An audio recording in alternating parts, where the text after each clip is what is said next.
Buenos días, hoy es martes 22 de noviembre del año 2022. Transmitimos desde Cuenca, Patrimonio Cultural de la Humanidad. A esta hora estamos saludando y dando la más cordial bienvenida a la licenciada Isabel Vargas, presidente de la Unión Nacional de Educadores del Ecuador. Doña Isabel, buenos días, gracias por aceptar la invitación. Inicio esta entrevista preguntándole si la equiparación salarial es ya una realidad. Bueno, buenos días a usted y a todas las personas que nos están escuchando. En efecto, el Ministerio de Educación, el Ministerio de Finanzas del gobierno se ha visto en la obligación de dar cumplimiento, toda vez que esto no es una simple reforma, sino que es una sentencia de la Corte Constitucional. Sin embargo, nosotros hemos visto cómo han tratado de impedir que esto sea una realidad.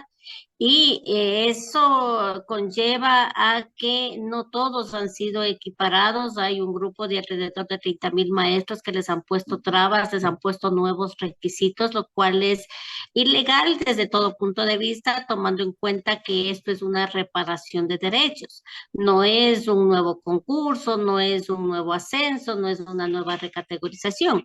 Es una reparación de derechos, es de equiparar el sueldo al resto de servidores públicos, por lo tanto no necesita No requisitos. es una dádiva. No es dádiva, esto nos ha costado más de 11 años de lucha, más de unos 15 maestros destituidos, movilizaciones, huelgas de hambre. Entonces, esto no es una dádiva, es A producto de pesar la de lucha. que, a pesar de que el gobierno del encuentro insistió, se dio modos para excusarse y no cumplir con la ley. Así es, él se dio modo, son 3 veces que negó prácticamente esta equiparación. Sin embargo, la insistencia, la persistencia, esa resistencia, hemos ganado razón y finalmente es una ley de la República que es de un cumplimiento obligatorio. Por tal razón, nosotros estamos exigiendo al Ministerio de Educación que los más de 30.000 maestros que quedaron fuera sean equiparados, se les entregue su retroactivo correspondiente. En caso contrario, nosotros estamos tomando las acciones jurídicas correspondientes a fin de que estos derechos no sean vulnerados. Bueno, las huelgas de hambre, si bien cobraron inclusive vidas, pero sin embargo sirvieron para que se haga justicia.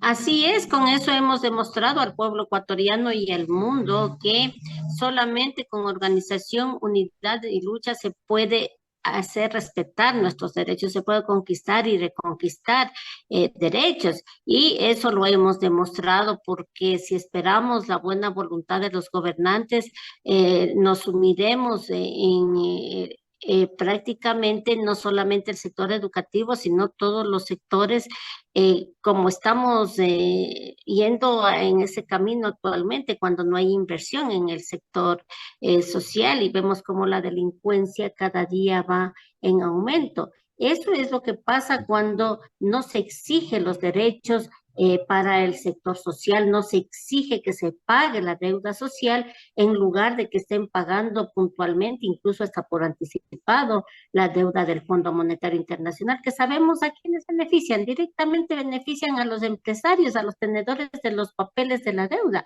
Eso es una realidad en detrimento del pueblo ecuatoriano. Por lo tanto, el pueblo ecuatoriano, este ejemplo de lucha que hemos dado y que no es de ahora, que lo han demostrado nuestros antecesores, aquellos que han luchado, han dejado en el camino la vida como es. Recién conmemoramos los 100 años de nuestros héroes, los obreros del pueblo ecuatoriano, que en 1922, el 15 de noviembre, salieron a las calles, a las plazas y fueron asesinados. Y en ese entonces ya les culparon, les dijeron que eran vándalos, tal cual como lo hacen ahora, criminalizan la lucha social. Entonces, no nos dejemos llevar por esas voces de que es malo luchar, no nos dejemos llevar por estas voces que dicen que con el diálogo es todo, porque hemos visto que eso no es una realidad, Ahora, que la lucha es el camino. el presidente Lazo en cadenas nacionales cada semana dice que el gobierno está haciendo maravillas en el área social, en el área educativa, de que se ha incrementado el presupuesto, de que se está atendiendo. pero vaya usted a los hospitales, por ejemplo, y vea cómo la gente muere en las aceras implorando una pastilla, atención médica para sus seres queridos, y no hay. Bueno, el pueblo sabemos contrastar, los que estamos viviendo, los que estamos, tenemos a nuestros hijos en educación pública, los que tenemos que ir a los hospitales públicos, sabemos esa realidad. Sabemos que el presidente no nos dice la verdad.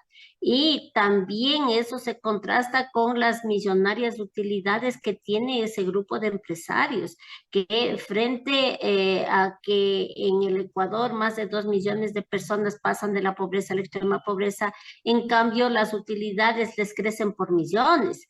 Entonces esa es una desigualdad social y es la lucha de clases a la que nosotros pues le damos batalla todos los días en exigencia de que se cumpla con los mandatos constitucionales, que se cumpla con las diferentes leyes, porque es necesario priorizar la inversión en educación. Solo de esa manera vamos a salir de la crisis no solamente educativa, sino también de la crisis económica. Priorizar en educación es ayudar a los 18 millones de ecuatorianos a que salgamos adelante. Solo así va a progresar el país. Si no hay una visión frente a lo que significa la educación, realmente no vamos a resolver nada. Lamentablemente, los gobernantes de turno, y este no es la excepción, han considerado que la educación es un gasto y la educación debe ser considerada una inversión. Fíjese, si nosotros hacemos una estadística de las personas privadas de la libertad, tienen alrededor de 30 años promedio. ¿Qué oportunidades hay para las personas de 15 a 30 años? No hay esperanza, son 1.300.000 jóvenes en este grupo etario que ni estudian ni trabajan, son presas fáciles de las mafias organizadas. Y para muestras la estadística de quienes están privados de su libertad, apenas el 3% de aquellos que están recluidos tienen un título de tercer nivel. He ahí la importancia que se debe dar a lo que es la educación, tanto a la educación regular como a la educación universitaria. Y en eso sí nosotros estamos exigiendo que se cumpla con lo establecido en la Constitución y que se llegue al 6% del Producto Interno Bruto, pero en una educación de calidad. Hay que priorizar esa inversión en una educación de calidad para que haya mejores oportunidades. Por ejemplo, el bachillerato técnico productivo, no existe la preasignación en los rubros, en dónde es lo que se va a preasignar. ¿Cuánto va a quedar para el bachillerato técnico, por ejemplo? Existe solamente un rubro general. Entonces, sí necesitamos saber en dónde, cómo enrumbar, qué es lo que está pasando en educación, por qué no hay el cambio de bachillerato, un cambio de fondo, Los, solamente se le cambia de forma, no hay la orientación vocacional. Y esto perjudica a los estudiantes y por eso hacemos nosotros un llamado a la comunidad educativa a unirnos a una gran cruzada en defensa de la educación pública. los planteles interculturales bilingües acaban de hacer un plantón exigiendo al gobierno nombramientos. Así es, en este sector importante que tenemos en nuestro país, que es intercultural, bilingüe y que prácticamente tenemos nacionalidades, tenemos pueblos indígenas, ellos necesitan que sean los nativos, los profesores de su sector, de su comunidad. Sin embargo, se les ha negado, se les está negando el nombramiento a 125 docentes que pasaron el concurso, presentaron toda la documentación, pero hay una situación ambigua, ya que en el acuerdo 32, en donde está la normativa de este concurso, en el considerando no se toma en cuenta, por ejemplo, el artículo 57 de la Constitución, la autodeterminación de los pueblos, cómo usted se autodefine y quién le autodefine. Resulta que ahora les exigen un certificado, el Estado es el que les está autodefiniendo quién es ellos son los que les van a emitir el certificado, quién es realmente indígena y quién no, y a qué comunidad pertenecen. No les están haciendo válidos los certificados de sus comunidades, y esto es grave, porque se está atentando contra la Constitución, se está atentando contra este grupo importante de que son nuestros hermanos ecuatorianos y que necesitan que en sus comunidades sean ellos los que emprenden, los que sean los maestros. Ellos son de ahí, ellos conocen la realidad, su cosmovisión que es diferente a la mestiza. Entonces, es una lucha justa que de no ser escuchados, vamos a emprender igual una lucha jurídica que, como siempre, irá acompañado de acciones, de medidas de hecho, como movilizaciones. Esperamos que el día de hoy, a las 4 de la tarde, que es la reunión en el Ministerio de Trabajo, de Educación, perdón, se tome las correcciones, ese error que hay de no plantear en el considerando que es necesario el certificado del Consejo Nacional de Pueblos y Nacionalidades Indígenas, que no se le enuncia, pues sea enmendado. Es un error que debe ser Ya, subsanado. doña Isabel, grupos sociales, y esto ya es de conocimiento público, ¿no? Grupos sociales presentaron una acción de protección en contra de la superintendencia de bancos con respecto al tema del representante de los trabajadores ante el directorio del IES, un problema grave, y ahí está el IES, estancado, sin poder avanzar. ¿Qué opina? Bueno, en ese aspecto, la Unión Nacional de Educadores es parte de las organizaciones sociales que presentaron esta acción, estas medidas cautelares para que el Consejo Directivo pueda tener el representante de los asegurados, el legítimo, el legal representante de los asegurados, porque vemos cómo han maniobrado este gobierno para saltar al IES, para tener personas de bolsillo que se ajusten a sus intereses. Es por eso que Rodríguez les estorbaba, claro que les estorbaba, y ahora han cambiado únicamente el estorbo, es decir, el representante, el delegado de los empresarios, y corchan para que las organizaciones sociales que hemos nombrado a nuestros representantes no se posesionen y ponen argucias. Hemos seguido el procedimiento tal cual como dice el decreto 571, pero resulta que con un rasero se mide y se aprueba al representante de los empresarios y con otro rasero al de los empleados, a los de los No miden, trabajadores. Nosotros somos, no miden a todos con la misma vara, ¿no? no miden con la Miden de misma acuerdo a vara sus intereses y conveniencias. y resulta que hay un consejo directivo con dos normativas, uno que continúa ilegalmente, es más, está ilegal, pero continúa de manera ilegal pese a haber cesado primero por la Contraloría del Estado, General del Estado, que le determinó su salida del IES, como es el caso del señor Clavijo, y luego el decreto 571 que les dejó sin efecto y continúa sesionando de una manera ilegal, de una manera arbitraria. Realmente es grosero la acción, es grosera la acción por parte del Consejo Directivo No del hay IES, por actas, parte de este gobierno. no hay Creo actas que aprobadas.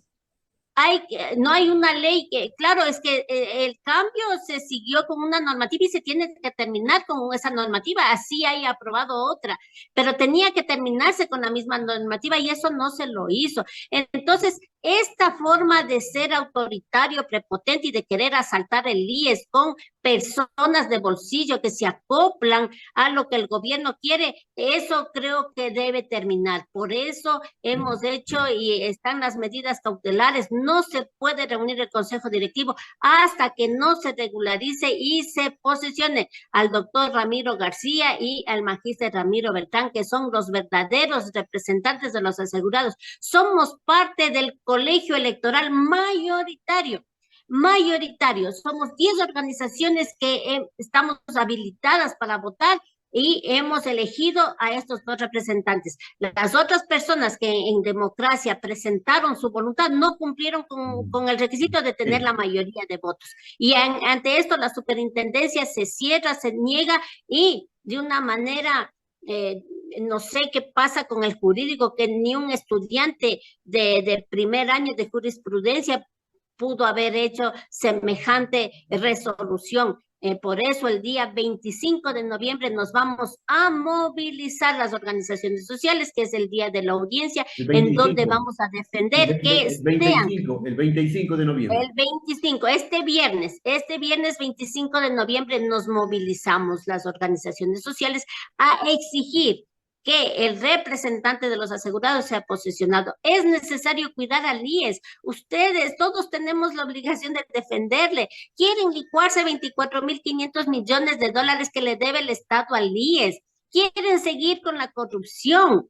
Quieren elevar el porcentaje de años para jubilarse, quieren aumentar el aporte. Los aportes, quieren aumentar los aportes, no quieren pagar la deuda. Es decir, hay una serie de situaciones, ahí quieren externalizar los servicios del IES, y ya sabemos lo que pasó en Chile, y es más, el ministro Arosemena ha dicho claramente que ellos quieren cambiar el modelo, este modelo solidario que nosotros tenemos que es ejemplo en América Latina, quieren cambiarle con el modelo individual, como lo hicieron en la Chile de Pinochet, y que vemos cómo están sufriendo ahora los jubilados. Entonces, esto sí hay que tomar muy en cuenta y les invitamos a todos los asegurados, al Seguro Social Campesino, hombres y mujeres.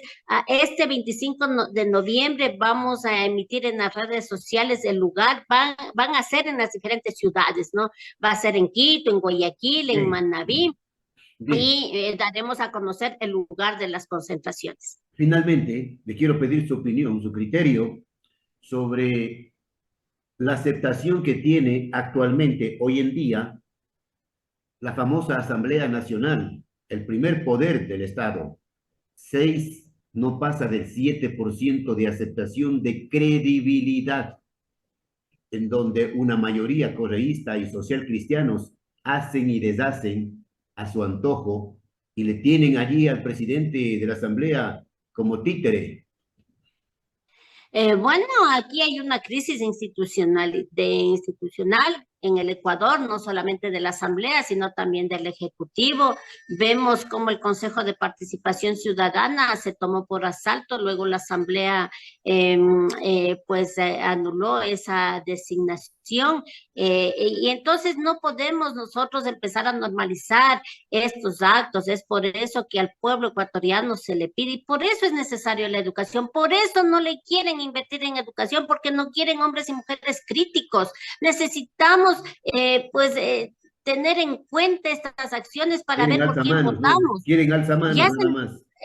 ¿Quiénes son los alzamanos? ¿Quiénes se venden? ¿Quiénes van y buscan nuestro voto y el rato del rato ni siquiera aceptan una propuesta, un proyecto que desde las organizaciones sociales se lleva? Por eso es necesario saber por quién votar en el año 2023. ¿Qué vamos a hacer? ¿Vamos a votar por los mismos de siempre? Si vamos a votar por los mismos de siempre, vamos a tener los problemas de siempre. Entonces, sí se les pide a la ciudadanía pensar bien en ese voto para no estar en los problemas que estamos. Bien. Invertir en educación. Hay que invertir en educación. Un pueblo educado es difícil de ser engañado. Bien. Gracias por sus opiniones. Gracias por su tiempo. Volveremos la próxima semana, en los próximos días, cuando sea necesario para continuar dialogando con usted y conociendo sus puntos de vista con respecto a los temas más urgentes que tiene el país en los campos de la educación, de la salud, etcétera, etcétera. Gracias a la licenciada Isabel Vargas, presidente de la Unión Nacional de Educadores del Ecuador. Desde siempre y hasta siempre. Gracias a usted.